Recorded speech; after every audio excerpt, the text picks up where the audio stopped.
We now learned that divinity is a qualitative builder of life, and you need a divine guidance to build a strong life, right? We also learned that there is no religion or teaching for a renunciation or vairagya or anything. Divinity always deals with facts, realities, and wherever divinity is, it builds lives. Okay?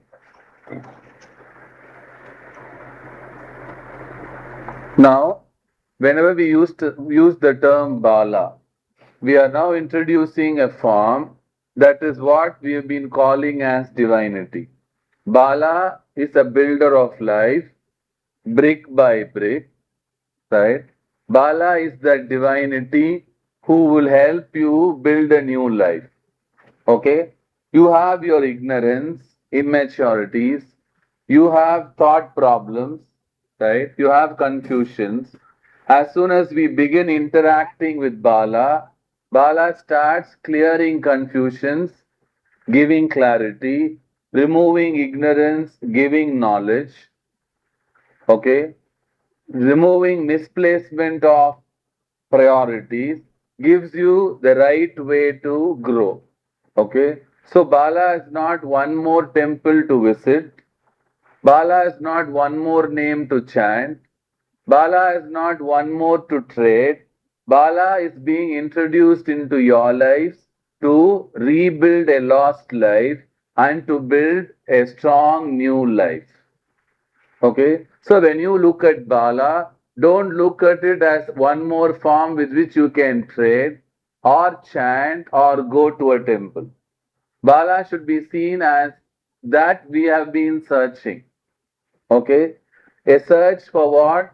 Our ignorance must go, knowledge must come. Isn't it? Ignorance must go without much noise. Nobody should keep telling us, you're ignorant, right? Without hurting us, okay? Without insulting us, ignorance must go, knowledge must come. Similarly, confusion must go, clarity must come. Laziness must go, activity must come. Okay? Unnecessary qualities must go, life building qualities must come. Right? Trading in religion must go, life building divinity must come. Bala is that life building divinity. So learn to see her as a life builder. Whatever is preventing your growth, allow Bala to remove it and help you to grow.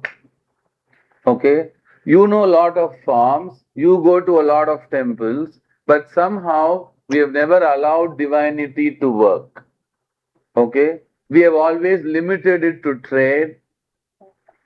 Okay? Now look at Bala as a form that will build your life. Don't bring trading into it. Okay? Don't think it is one more form. Don't see it as one more temple to visit.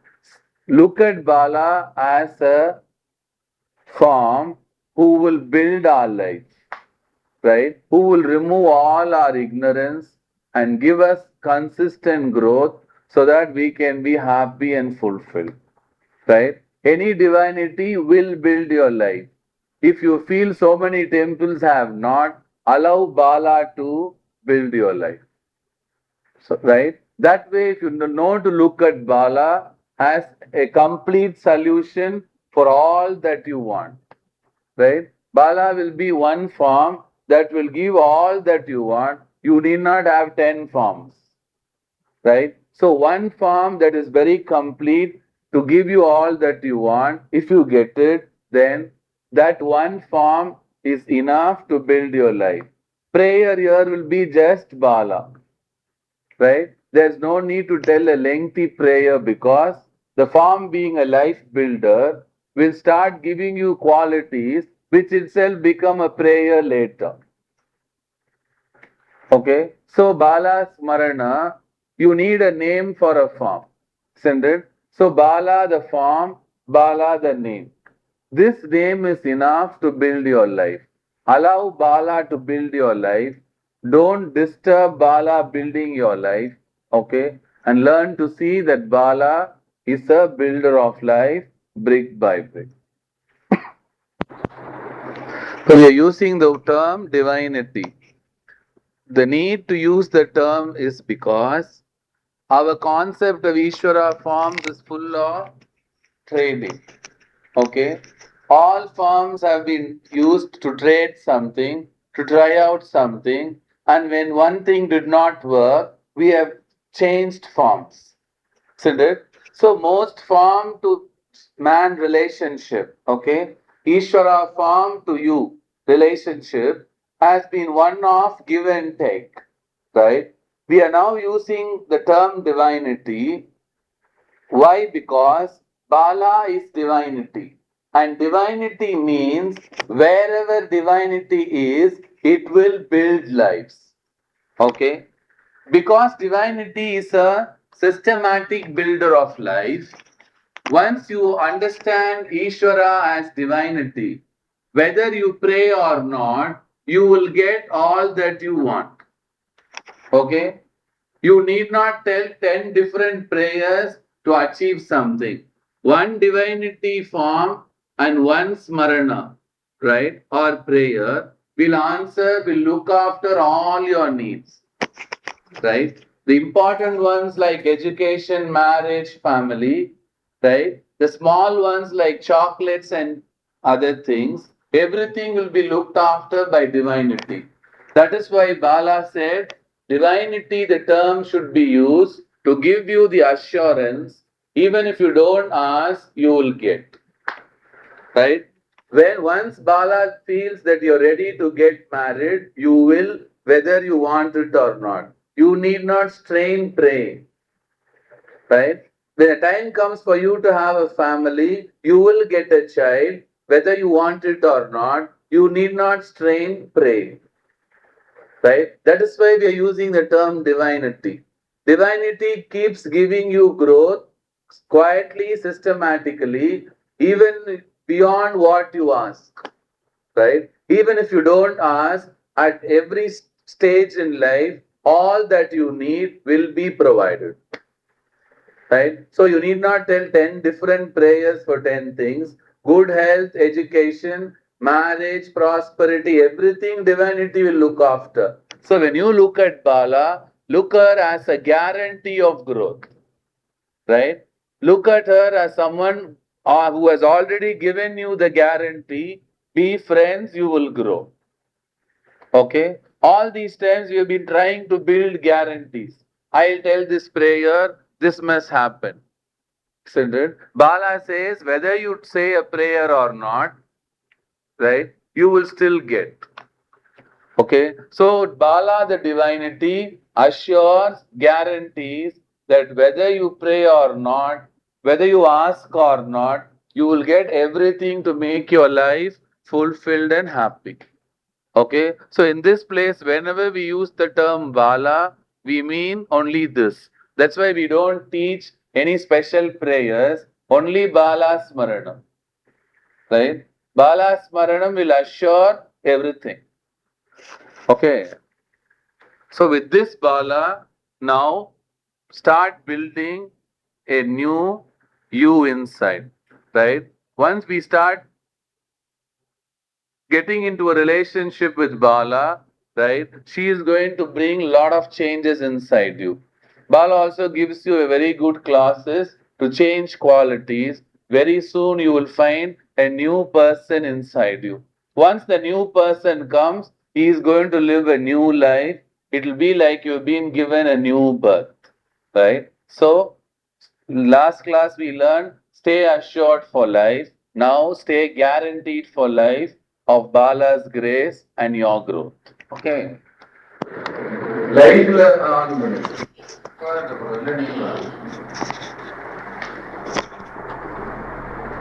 லைஃப்ல பிடிக்காதுங்கிறதுக்கு பெரிய list வச்சிருக்கோம்.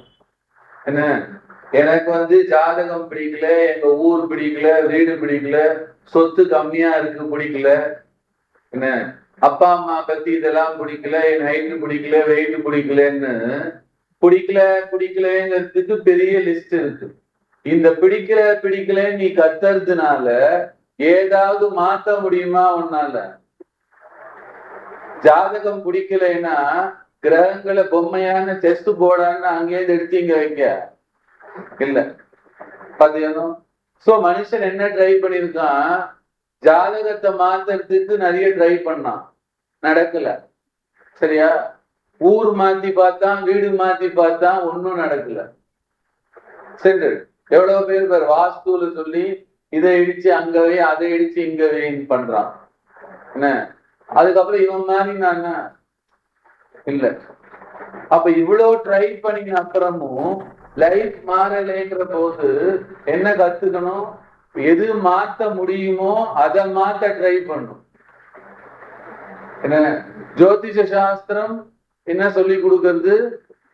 என்ன எது தோஷமோ அதுக்கான சாந்தியோ பரிகாரமோ தான் work ஆகும்.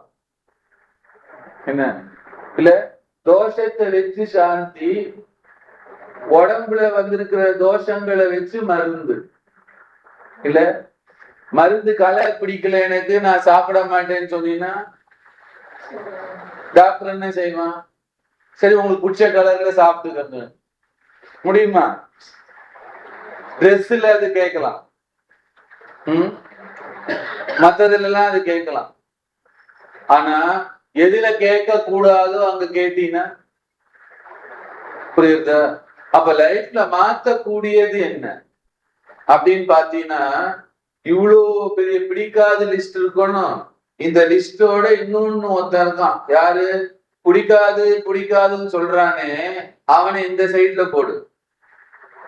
அவனை போட்டு பாத்தீங்கன்னா அவனுக்குள்ள உலகத்துல இருக்கிறவனுக்கு பிடிக்காதது எவ்வளவு இருக்கு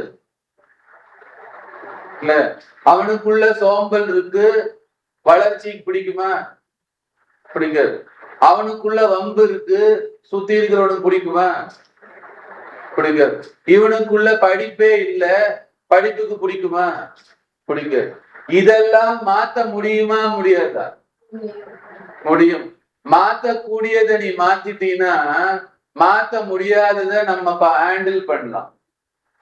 புரியுறதுனும் அது கத்துக்கணும். If you can change things that you can, then we can handle things that cannot be changed. நம்ம என்ன பண்ணிட்டோம்? நம்மளோட வம்பு சோம்பல் எல்லாத்தையும் சேஃப்டி பண்ணிக்கின்னு இந்த சைடையே குத்தின்னு இருக்கோம். பத்தியா? கிரக தோஷம் சார் அப்படின்னு. ஏயா பரீட்சைக்கு பணம் கட்டிட்டு எழுத மாட்டேங்கிறேன்னு கேட்டா கிரக தோஷம் சார். கிரக தோஷம் இல்லையா, சோம்பல் தோஷம், திமிர் தோஷம். தெரியுமா? நிறைய பேர் நான் பார்த்திருக்கேன், யார பார்த்தாலும் கையை காட்டுறான். சரியா? யாரோ ஒருத்தன் ஃபர்ஸ்ட் சொன்னான்னா உனக்கு நிறைய பணம் வரும்னு, அன்னில இருந்து உட்கார்ந்து நிக்கிறான் சேர்ல. ஏன்? பணம் வந்தோடனே பிசினஸ் பண்ணுவோம். என்ன வயசாயின்றது பணத்தை காணும். இப்ப இது என்ன சொல்யூஷன்? ஜோதிஷால மாத்தி லிஸ்ட் இன்க்ரீஸ் ஆயின் போகுது. தமிழ்நாடு ஓவர், கேரளா ஓவர், பாண்டிச்சேரிக்கு போயிருக்காங்க ஜோதிஷனை பார்க்க. அப்ப என்ன தெரிஞ்சுக்கிறோம்? உன்னால மாத்தக்கூடியதை மாத்திட்டா மாத்த முடியாததை இத்தனை நாள் ட்ரை பண்ணி இப்படியே தானே இருக்க இல்ல. இவ்வளவு அட்டம்ஸ்ல என்ன சேஞ்ச் ஆயிருக்கு? ஒன்னும் இல்ல. அப்ப தெய்வம்னு சொன்னா கணபதி முதல் அனுமன் வரை. தெய்வத்தோட விசேஷம் என்னன்னா ஒரு குவாலிட்டேட்டிவ் சேஞ்ச். குணங்கள்ல மாற்றம் வந்தா வளர்ச்சி உன்னை தேடி ஓடி வரும். கிரகங்கள் உனக்கு அனுகூலமாயிடும். புரியுதுன்னா? குணங்கள் தப்பா இருக்கிறதுனால்தான் கிரகங்கள் தப்பா அமைஞ்சிருக்கு. குணத்தை வச்சுதான் கிரகம். பத்தியா? Thought, qualities, behaviour, action. இல்ல இந்த நாளை வச்சுதான் பிளானட்ஸ். யாரோட தாட்டு? உன்னோடது. யாரோட குவாலிட்டி? யாரோட பிஹேவியர்? யாரோட ஆக்ஷன்? நாலுமே உன்னோடதுன்னா இந்த கிரகம் யாரோடது? இப்போ உன்னோடது தான். இந்த நாளையும் ரீட்டைன் பண்ணிக்கின்னு கிரகத்தை திட்டின்னு இருக்கான். என்ன மந்திரத்தை வச்சு கிரகத்தை தள்ள பாக்குறான். தள்ள முடியுமா சொல்லு? 5 points are there on a straight line problem கொடுத்துட்டான். என்ன அப்ப ஃபுல் ஸ்ட்ரெயிட் லைன்ல 5 பாயிண்ட் இருக்குமா இருக்காதா? இல்ல நடுவுல கொஞ்சம் அழிச்சு விட்டோம்னா மாறுமா? அப்ப இந்த ஃபோர்ஸ் சரியா இருந்தா பிளானட் எப்படி அமையும்? நன்னா அமையும். அப்ப பிளானட் நன்னா வரணும்னா எதை ஃபர்ஸ்ட் கரெக்ட் பண்ணிக்கணும்? Four thoughts. இல்ல அதான் பாலா வந்து குவாலிட்டேட்டிவ் பில்டர்னு இங்கிலீஷ்ல சொன்னது என்ன? குணங்கள்ல மாற்றத்தை கொண்டு வந்து ரைட்டா உன் மனசை கம்ப்ளீட்டா மாத்தி வளர்ச்சி கொண்டு தரா. ஏன் குணங்கள் மாறலைன்னா வளர்ச்சி வராது. மீறி கொஞ்சம் எதான வந்தாலும் போறாது. எல்லா சாஸ்திரமும் அப்படிதான் இருக்கு. ஜோதிஷம், கஷேத்திரம், பிராயசித்தம்லாம் ஃபண்டமெண்டலி என்ன சொல்லுவான்? ஏற்கனவே செஞ்ச தப்ப செய்யற மனசு வச்சுக்க கூடாது. இப்போ புரியுதா? அப்பதான் சாந்தி வருங்கா. எப்பவுமே என்ன தப்புகள் பண்ற மனசை வச்சுட்டு சாந்தி பண்ணினீன்னா பலிக்காது. இது ஜோசியம் மேல மாத்திரம் குத்தம் இல்ல, நீயும் தான். என்ன அவன் பண்ணிதானே வைக்கிறான். அவன் என்ன பண்ணுவான்? டைரக்டா ஒன்னதான் காட்டுவான். பத்தியா எஜமானன் யார் தோகான் இருக்கான்னு சொல்லிடுவான் இல்லையா? புரியுது? சோ தெய்வத்துக்கிட்ட நமக்கு ஒரு பர்சன்ட் பிலீஃப் இருக்குன்னா என்ன, காசு பணம் வேணும். காசு பணத்தோட மனசுல என்ன மாற்றம்னு கேட்டுக்கணும். மனசுல துர்க்குணங்கள் குறைஞ்சா வாழ்க்கையில வளம் வரும். காசு பணம் தானே வரும். அதனாலதான் இவ்வளவு கோவில் போய் கூட எவ்வளவு பேர் கஷ்டப்படுறாங்க பாருங்க. காரணம் என்ன? மனசுல சுத்தம் இல்ல. உன் குழந்தை உனக்கு வசதி, அவ குழந்தை அவளுக்கு வசதி. இதுக்கு என்ன யூனிவர்சிட்டியா படிக்கணும்? அதுல பூனைக்குட்டி கிட்ட போனா பூனை கத்துது, நாய்க்குட்டி கிட்ட போனா நாய் கத்துது. அதே லாஜிக் தானே உனக்கும் எனக்கும். மத்த ஜனங்களை குத்தம் சொல்லிதான் வீட்டுக்கு வீடு வாசப்படி ஃபுல்லா சேர்த்து வச்சிருக்கான் எல்லாம். புரியுதனும்? அப்ப தெய்வ சன்னதியில பவரான சன்னதி என்னன்னா கணபதியிலேருந்து அனுமன் வரை அதான் மூர்த்தி. இந்த மூர்த்தியில எது ஒன்ன குடிச்சிருந்தாலும் எல்லாத்தையும் கொடுக்கும். நீ மதியானம் ஞாபகம் இருக்கா? கிளாஸோட பியூட்டி என்ன? 10 கோவில் போய் ஒரு வாழ்க்கையை நடத்துறத விட ஒரே கோவில்ல ஒரே நாமத்துல 10 வாழ்க்கையை நடத்த கத்துக்கணும். அது ஒரு சாமர்த்தியம் இல்ல. அப்படிப்பட்ட தெய்வம் நம்மள்கிட்ட இருக்கு. என்ன ஒரு கணபதி போரும், ஒரு அனுமன் போரும், தெரியுமா? ஆனா நம்ம எப்படி பழகிட்டோம்? 10 கோவில் போய் ஒரு லைஃப நடத்த பாக்குறோம், 10 பூஜை பண்ணி ஒரு ப்ராப்ளம் சால்வ் பண்ண பாக்குறோம். ஆனா ஒரே ஒரு நாமத்துல 10 ஜென்மாவை நடத்தலாம். உங்க அம்மா எப்படி சாதிச்சா? இல்ல உங்க பாட்டி என் பாட்டி எப்படி சாதிச்சுச்சு? இல்ல அவ்வளவு குழந்தைகள் வச்சிருந்து. தெய்வத்தோட சக்தி எப்படி? உன் சாமர்த்தியம் இல்ல. தெய்வத்துக்கு அப்படி ஒரு சக்தி. So one family, one god, one prayer மாதிரி ஒரு லைஃப்க்கு ஒரு தெய்வம். 10 பூஜை பதிலா ஒரு பூஜை, 10 கோயில் பதிலா ஒரு கோவில், ரைட்? 10 ஜென்மா நடத்தலாம். ஏன் குவாலிட்டேட்டிவா பில்ட் பண்ற சன்னதி கிடைச்சிருச்சுன்னா ஒரு லைஃப்ல இல்லைங்கிறது வெளில போயிடும், ரைட்? கஷ்டம்ங்கிறது வெளில போயிடும். ரீசன் என்ன? குணங்கள்னாலதான் கஷ்டம். புரியுது? மேனுக்கு இருக்கிற எல்லா கஷ்டத்துக்கும் அவன் தான் காரணம், ரைட்? அதுல மெயின் என்ன? Bad qualities. the qualitative change வந்துச்சுன்னா லைஃப் சேஞ்ச் ஆயிடும். குவாலிட்டேட்டிவ் சேஞ்ச் வரலைன்னா பூஜைகள் பலன் தரும், டிஸ்கவுண்ட் போக. 100% வாங்கும் போது குபேரன் பூஜை பண்ணி ரைட்டா கேட்டானா சில்லற கேட்டான் அவன். நியாயமா? குபேரனுக்கு சூப்பரா பூஜை பண்ணான். என்ன குபேரன் பார்த்தா அடாடா என்னமா பூஜை பண்றான், சரி நம்ம போவோம். குபேரன் வந்தான் ஃப்ரெண்ட்ல.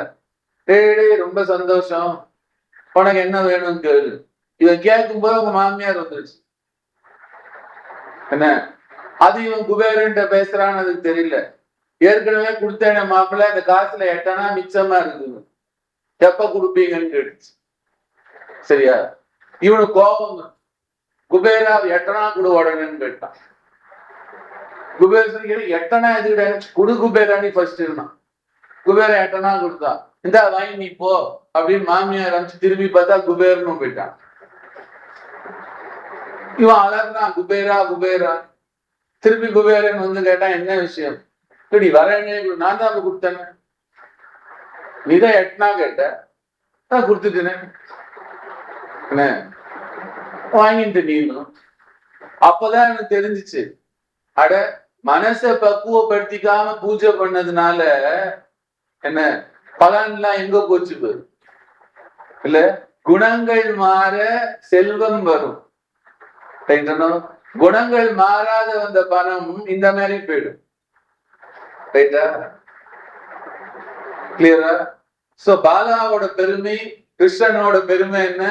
குணங்களுக்கு மதிப்பு கொடுத்து வந்தவன் கிருஷ்ணன். அதனாலதான் இந்த ஊர்லயே நீங்க பாத்தீங்கன்னா குணவானா இருக்கிறவனுக்கு அருள் நல்லா இருக்கும். குணங்கள் விட விட சுவாமியோட அருள் குறைய ஆரம்பிச்சு. என்ன ஏன்? சன்னதியை பொறுத்து. இந்த சன்னதி எப்படி வந்தது? குணத்துக்கு மதிப்பு. கஷ்டத்திலையும் குணத்தை விடாம, ரைட்டா? கஷ்டத்துல ஈஸ்வர நாமத்தை மாத்திரம் விடாம இல்ல, குணத்தை விடாம இருந்தான். அந்த குணம் விடாமல் இருந்தவனுக்கு அருள் பண்ண மூர்த்தி. அப்ப அவன்கிட்ட வந்தா அவனுக்கு ஃபர்ஸ்ட் என்ன இருக்கணும்? குணம் இருக்கணும். என் குழந்தை எனக்கு வசதி, அவ குழந்தை அவளுக்கு வசதி. ரைட்டா? அது எப்படி இருக்கோ அவளோட குழந்தை. இந்த மாதிரி ஒரு குழந்தை எல்லாம் அவன் கியூல நிக்கிறான் இல்ல. அந்த குணங்கள் குறைய குறைய கஷ்டங்களோட ஸ்பீடு அதிகரிக்கும். பாத்தீங்கன்னா அதனாலதான் பாலா குணத்துல மாற்றம் வந்திருக்கான்னு எப்பவும் கேட்போம். என்ன குவாலிட்டேட்டிவ் சேஞ்ச் வரணும். ரைட்? அதுதான் கிருஷ்ணன் பெருமை. ரைட்டா? குருவாயூர்னா அதான் பெருமை. குணத்துக்கு மதிப்பு, பணத்துக்கு கிடையாது. ஏன்? பணத்தை உலகத்துக்கே பணம் கொடுக்கறவ அவன்கிட்ட இருக்கா. பத்தியா? சுவாமிக்கு ஸ்ரீதரன் அப்படின்னு பேரு. ஸ்ரீனா மகாலட்சுமி. யார் ஒருத்தன் தரணம் பண்ணிட்டு இருக்கானோ அவளை தர் டு ஹோல்ட். என்ன அவன் தான் ஸ்ரீதரன். பத்தியா? ஸ்ரீனிவாசன் சுவாமிக்கு பேரு. நிவாஸ்னா வாசம் பண்றதுன்னு அர்த்தம். ஸ்ரீ எங்க நிவாசம் பண்றாளோ அவனுக்கு பேர் ஸ்ரீனிவாஸ். அப்படி திருப்பதி சுவாமிக்கு பத்தியா ஸ்ரீனிவாசன் பேரு, ஸ்ரீதரன் சுவாமிக்கு பேரு. அப்ப என்ன தெரிஞ்சுக்கணும்? உலகத்துக்கே லட்சுமி கடாட்சம் அவன்கிட்ட தான் இருக்கு. அவன்கிட்ட போய் உன் பண பலத்தை காட்டலாமோ? ஆனா உலகத்துல இருக்கிற எல்லா பணத்தையும் உனக்கு கொடுக்க ரெடியா இருக்கான். என்ன அதை கொண்டு வர குணம் உனக்கு இருக்கா? பத்தியா? குணத்துக்கு வந்த தெய்வம். ரைட்டா? கணபதி முதல் அனுமன் வரை குணத்துக்கு வந்ததுதான் தெய்வம். சோ ஒன்னால உதயாஸ்தமன பூஜை 50,000 கட்ட முடியலன்னா நோ ப்ராப்ளம். உதயத்திலேருந்து அஸ்தமனம் வரைக்கும் சுவாமி ஸ்மரணமும், யாரோடையும் நம்ம போய் எந்த பகச்சல் பேச்சும் இல்லாம என் குழந்தை எனக்கு வசதி, அவ குழந்தை அவனுக்கு வசதி இருந்தீங்கன்னா அதான் தபஸ். என்ன தபஸோட பெருமை என்ன? இல்ல குணம் மாறாம இருக்கிறது தபஸா? நாள் பூரா ஜபம் பண்ணும், வாயை திறந்தா அவ்வளவுதான். எப்படி இருக்கு? தபஸா? குணத்துல மாற்றம் வர வர தவம் வேலை செய்யுதுன்னு அர்த்தம். அப்போ குணத்துல சேஞ்ச் வராததுனாலதான் இவ்வளோ கோவில் போய் கூட கஷ்டம் போல. பாத்தியா? குணம் மாற்றம் இருந்தா ஒரு கஷேத்திரம் போறோம், ஒரு மூர்த்தி போறோம், ஒரு ஸ்மரணம் போறோம். என்ன அதுதான் பாலா பெருமை. அதனாலதான் பத்தியா இதுக்கு ஒரு பாட்டு அதுக்கு ஒரு ஸ்லோகம் எல்லாம் கொடுக்கல. என்ன நினைச்சுக்கோ போரும் நான் சாதிச்சு தரேன்னு சொல்லுவோம். என்ன எல்லாம் சாதிக்கலாம், தனித்தனி பிரார்த்தனையே வேணாம். நீங்க வர வர அவ உனக்கு ஒரு லிஸ்ட் போட்டு வச்சிருக்கோ, அதுபடி செஞ்சு டிக் அடிச்சுன்னு வருவோம். நம்ம லிஸ்டே கொடுக்க வேண்டாம். ஆரம்பத்துல எல்லாரும் லிஸ்ட் வச்சிருப்பா, எங்க ஸ்டூடெண்ட்ஸே கொஞ்ச நாள் கழிச்சு விட்டுடுவா. ரீசன் என்ன? பாலா லிஸ்ட் போட்டு வச்சிருப்போம், உனக்கு என்ன செய்யணும்னு. நீ கேட்டது அதுல இருக்கும், கேட்காததும் இருக்கும், ரெண்டும் உனக்கு வரும். ஆமா, அதுதான் தெய்வம். புரியுதுனும்? கேட்டு செய்யறது மனுஷன், கேட்காம செய்யறது தெய்வம். பாத்தியா, மனுஷனுக்கு தெரியும் உனக்கு கஷ்டம் இருக்குன்னு, சரி அவ சொல்லட்டும்னு யோசிப்பான். சில பேர் பாத்தியா, யாரான வழியில சொல்லியிருப்பான் ஒருத்தனுக்கு கஷ்டம்னு, உடனே ஓடி வருவான், கேள்விப்பட்டேனே சார் அப்படின்னு. அவனுக்கு மனித தன்மையை விட கொஞ்சம் அதிகம் இருக்கு. தெய்வ பெருமை என்னன்னா, கேட்டு செய்யறது மனுஷன், கேட்காம செய்யறது தெய்வம். சரி பண்ணும். அவ கேட்காம செய்யற தெய்வம் நம்மள்கிட்ட இருக்கு. என்ன, இந்த சேத்திரத்திலயும் இருக்கு. அவ உனக்கு ஆசை இருக்கிற வரைக்கும் கேளு. என்ன, கேட்க தெரியலனா கவலைப்படாத, கேட்க முடியலனாலும் கவலைப்படாத. நீ எது கேட்கணும்னு நினைச்சியோ அது உனக்கு கிடைக்கும். சோ மெட்டீரியலா செய்யறதுக்கு தெய்வத்தை தேடுறது தப்பு கிடையாது, ஷுவரா செய்யும். ஆனா குணத்துல அது செஞ்சாதான் மெட்டீரியல் நிற்கும். ரைட்?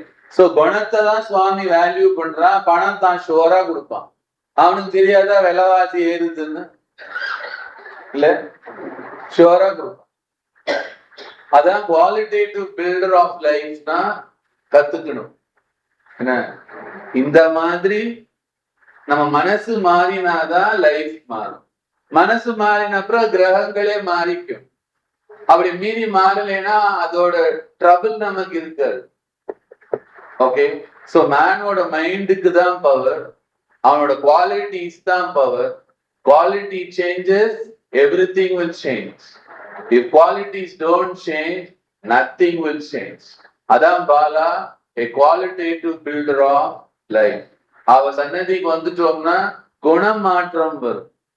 என்ன, குணம் மாற்றம் வந்துடுச்சுன்னா உங்க வீட்டு பணம் மாற்றமும் வந்துடும். சரியா?